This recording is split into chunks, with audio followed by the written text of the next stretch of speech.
Hello everyone, my name is Sword Void, and welcome back to Dawn. Now today we're going to be playing some more Titanfall and doing another Titanfall gameplay commentary, which I know will be coming a lot more frequently soon as the game drops this, or the 11th, which I believe is 2 days, at least for the Americans, and then a couple of the other guys, such as HMZ and Major, will be getting the game a little bit later than the rest of us, but it's okay, and Cammy maybe too. I think he's from the UK, but don't quote me on that. I might just have offended Cammy, or maybe not. But yeah, so yeah, a couple of us will be getting it a little late than others, and I won't be getting it straight off the bat, unfortunately. But I will be playing it very, very soon after the rest of them get it. And we're going to be really glad to finally start making more commentaries of this game, not just with my Titanfall beta gameplay, that I'm still very upset that this is all I have, and I didn't get to play the game a little bit more.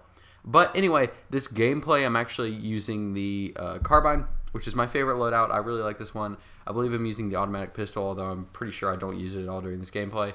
Maybe I do very briefly. But the Carbine is just so good, I don't really feel a whole lot of need to do it.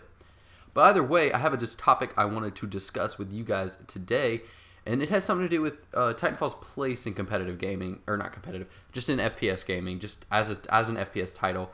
Because there's been that, kind of dynamic between the FPS titles for quite a while now. There's been your Halo, your Call of Duty, and then the Battlefield, and the occasional other FPS that kind of jumps in there. But usually most of those don't last very long, and they're not very changing of the community. There's COD is still probably the most popular. Halo still has probably the most dedicated fan base, and Battlefield's just kind of off on its own, doing its own thing because it's just Battlefield. But Titanfall kind of poses to maybe change that up a little bit. And I think this is kind of good for Halo in a way, as well as Titanfall, which I'm really excited for because I think I'll be playing this game a lot. But if the reason I want to actually talk about this is because I was looking at my YouTube, subscription box. I was looking at all that, and I saw a video from someone, and it was a Q&A for one of the big COD commentators, and the title of the video was like Q&A, Titanfall, next Titanfall, more videos, and then the next COD. And that kind of struck me as weird. The YouTube commentator was already talking about the next COD, and there's no real point in telling you guys who it is. It doesn't really matter. But I thought it was interesting that they're already talking about the next COD. That the next Ghost is already passe. That people are already bored with it.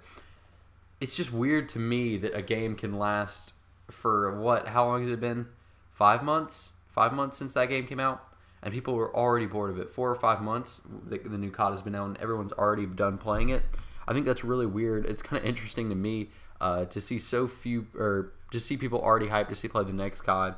And I think COD's kind of going passe because of this sort of thing. The lack of innovation. It's getting dull. People are getting bored with it. As you can see, they're wanting a new COD now every 6 months because it's just so rinse, wash, and repeat, kind of boring. There's nothing new about it, and so everybody just wants to play the new one in an effort to get a little bit something new, but usually it's not very innovative, and so the game isn't lasting. Whereas Halo goes about 3 years per life cycle, and it takes about 1.5 years to 2 before people start to kind of get bored with it a little bit. But there's still people playing Halo 4. I still play Halo 4 a good bit. And I feel like Titanfall is going to fill the place of COD. I don't feel like it's going to be one of those games that wash, rinses, and repeats. I don't think it's going to do that. But I think as far as the FPS genre goes, the quick kill times, the easy playability, you don't have to stack a whole lot of time in Titanfall to be good at it. It's a pretty chill game, a game you can just kind of play, get on, have some fun, and then get off. That's kind of what COD is. And I think that Titanfall is really going to kind of take its place. But I don't think Titanfall is going to be one of those games, just based on the developers. The developers of Modern Warfare 2, which is one of the best CODs out there, after they started to go downhill. One of the best CODs before they started, really not get very fun. And the makers of Modern Warfare 2 were the makers of Titanfall. So I'm pretty excited for Titanfall in that respect. And I think COD is going to have a really tough time trying to just continue its kind of over and over cycle. The reason they've been able to do it thus far is because no one's really been to challenge them in that kind of genre. Battlefield and Halo, which are the two other really big FPSs, don't really fit that mold that COD has, and so COD players have had nowhere really to go except for just to the next COD. But then the fact that Titanfall is coming out and it really does threaten to change the way the developers of COD are really going to have to operate The fact that it threatens to change that, I think, is interesting, and maybe that'll might force them to make a better COD, because up until this point they obviously haven't been challenged, but now they're really going to have a struggle, an issue with just kind of wash, rinsing, and repeating, and I think that's going to be interesting. I think the fact that Titanfall is not only going to be a great game, but going to force the other games to compete a little bit more is going to be pretty cool, and maybe it'll push COD out a little bit, but I don't foresee that happening too much.